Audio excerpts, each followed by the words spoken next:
Ποιες είναι οι προσδοκίες από την επίσκεψη Μπλίνκεν στην Άγκυρα και στο Ινσιρλίκ, πριν φυσικά έρθει την Κυριακή Δευτέρα μάλλον στην Αθήνα για επαφές με την ελληνική πολιτική ηγεσία?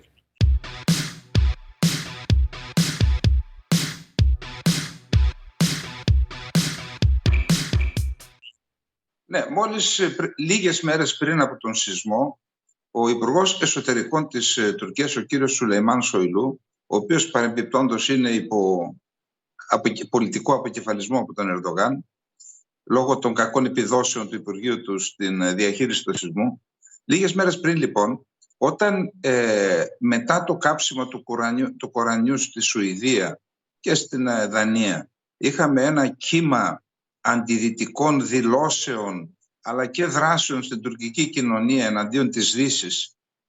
Όταν λοιπόν έκλεισαν τα προξενία των πολλών δυτικών χωρών στην Κωνσταντινούπολη,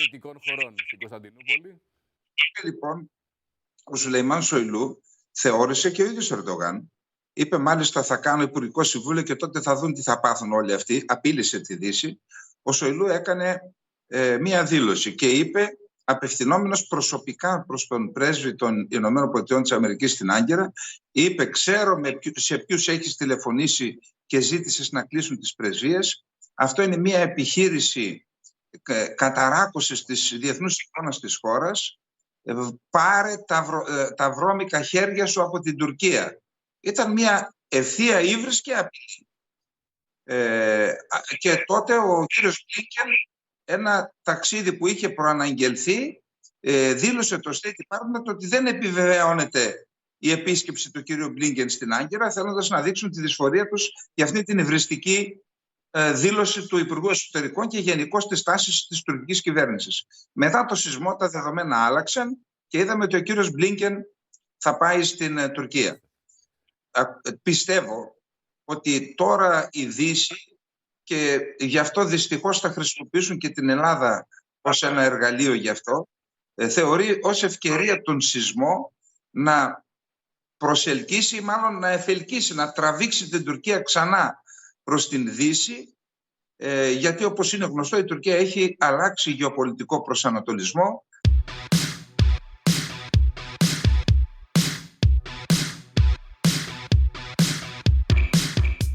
Η Τουρκία, κύριε Ψήλο, έχει το δικό της όραμα με εισαγωγικά.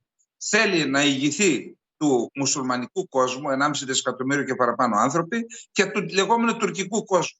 Να ιδιοποιηθεί, να εκμεταλλευτεί τις πρωτοπαραγωγικές πηγές, πετρέλαιο, φυσικό αέριο και ό,τι άλλο, όλων αυτών των χωρών, των κρατών, και να γίνει μια παγκόσμια δύναμη, μία στις 5 μεγάλες δυνάμεις του κόσμου.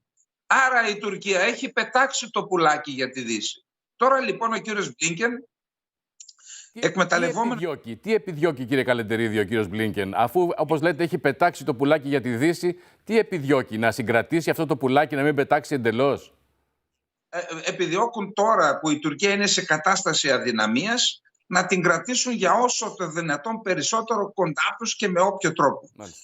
Τώρα λοιπόν επισκέπτεται την Τουρκία, δείχνει και το ΝΑΤΟ, πήγε ο Στόλτεμπεργκ, είπε ό,τι είπε, πάει και ο κύριος Μπλίνκεν, πήγε και ο κύριος Δένδιας. Πιστεύω ότι όλο αυτό είναι ένα πακέτο για να δείξουν ότι θέλουν την Τουρκία προς τη Δύση. Να εκμεταλλευτούν δηλαδή την αδυναμία. Όντως ο Ερντογάν κατάπιε τη γλώσσα του, γιατί οι δυτικές χώρες ήταν πρώτες που έτρεξαν και βοήθησαν τους εγκλωβισμένους κάτω από τα χαλάσματα, που είναι αποτέλεσμα και της δικής του πολιτικής αυτή η εγκλωβισμή. Εν πάση περιπτώσει,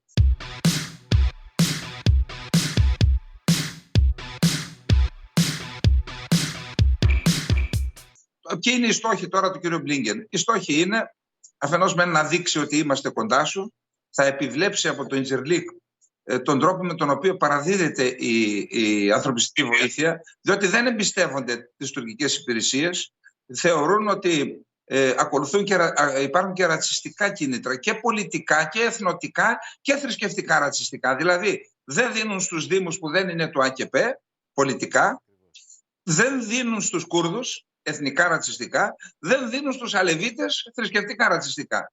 Το δεύτερο, θα εκτιμώ ότι τώρα η Τουρκία πλέον δεν έχει τη δυνατότητα να προβάλλει τις αντιστάσεις που προέβαλε για την είσοδο της Φινλανδίας και της Σουηδίας στο ΝΑΤΟ.